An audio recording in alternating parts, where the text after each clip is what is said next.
بھارت کی صدارت میں اقوام متحدہ کی سلامتی کونسل کی جانب سے 27 اگست کو جو بیان جاری کیا گیا، اس میں طالبان کو دہشت گرد گروپ کہنے کے جملے کو حذف کر دیا گیا تھا۔ یہ بھارت کے تبدیل ہوتے موقف کی جانب اشارہ ہے۔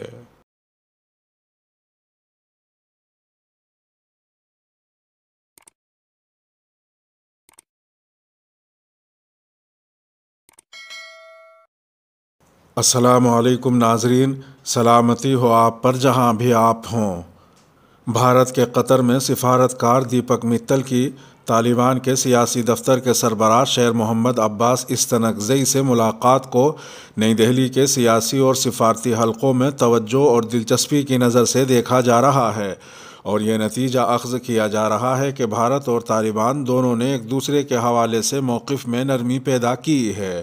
بعض مبصرین کے مطابق 15 اگست کو کابل پر کنٹرول کے بعد بھارت طالبان کے حوالے سے اپنے موقف پر نظر ثانی کے بعد اس نتیجے پر پہنچا کہ طالبان کی سیاسی قیادت کے ساتھ رابطہ کاری کی ضرورت ہے۔ ان کا کہنا ہے کہ طالبان کو بھی اس بات کا احساس ہے کہ انہیں بھارت سے رشتے استوار کرنے چاہیے، کیونکہ ان کے لیے بھی ضروری ہے کہ دنیا کے ممالک ان کی حکومت کو تسلیم کریں۔ یہی وجہ ہے کہ انہوں نے بھارت کو مثبت اشارے دیے ہیں اور ان کی پہل پر ہی دیپک متل نے ملاقات کی ہے۔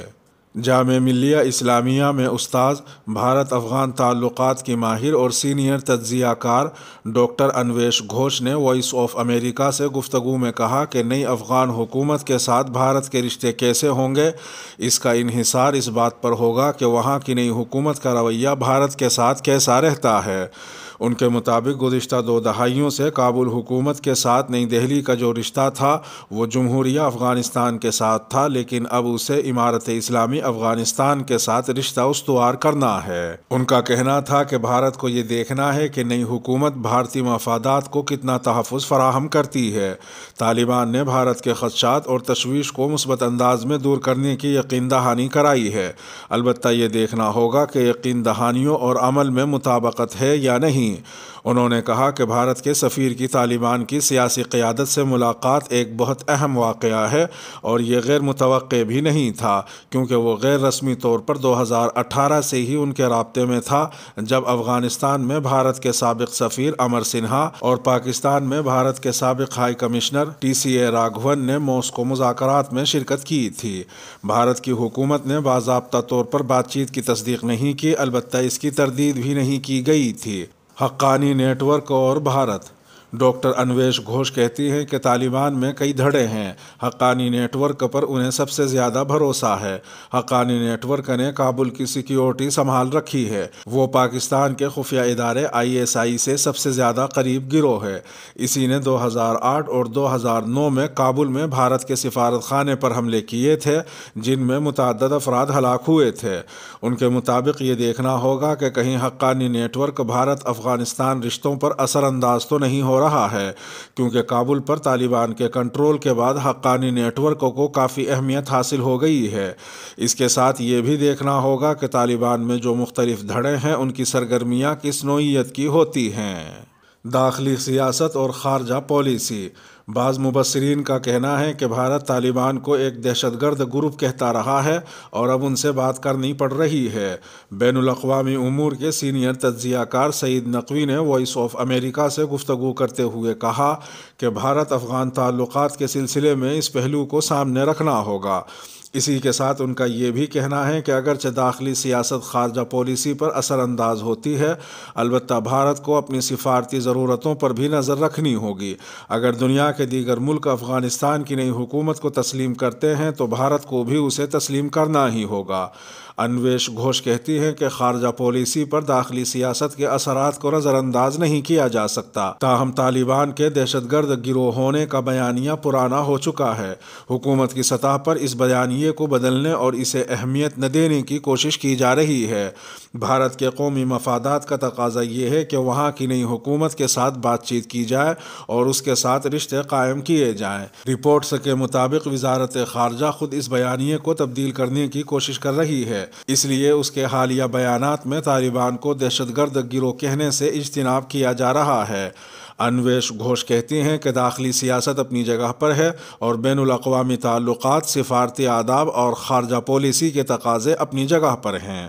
سعید نقوی بھی ان سے اتفاق کرتے ہیں اور کہتے ہیں کہ داخلی اور بین الاقوامی دونوں پہلو الگ الگ ہیں۔ عالمی تعلقات کا پہلو بار بار یہ کہہ رہا ہے کہ بھارت کو اپنی سفارتی تنہائی سے باہر نکلنا ہوگا اور طالبان سے رابطہ قائم کرنا ہوگا۔ سلامتی کونسل کی قراردادیں۔ بھارت کی صدارت میں اقوام متحدہ کی سلامتی کونسل کی جانب سے 27 اگست کو جو بیان جاری کیا گیا اس میں طالبان کو دہشت گرد گروپ کہنے کے جملے کو حذف کر دیا گیا تھا۔ یہ بھارت کے تبدیل ہوتے موقف کی جانب اشارہ ہے۔ بھارت کی صدارت میں افغانستان کے تعلق سے جو آخری قرارداد منظور کی گئی اس میں طالبان کو افغانستان میں اسٹیٹ ایکٹر کے طور پر تسلیم کیا گیا اور اپیل کی گئی کہ افغانستان کی سرزمین کو کسی دوسرے ملک کے خلاف استعمال کرنے کی اجازت نہ دی جائے اور نہ ہی دہشت گردوں کو پناہ دی جائے۔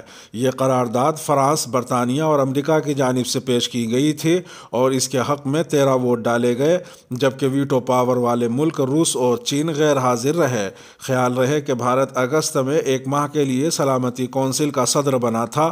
31 اگست کو اس کی صدارت کی مدت ختم ہو گئی ہے۔ امریکہ اور بھارت کے قومی مفادات علیحدہ۔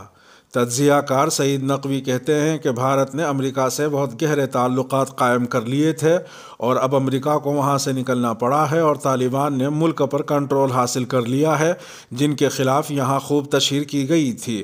لہٰذا اس صورتحال کو عوام کو سمجھانے میں حکومت کو دشواری پیش آ رہی ہے۔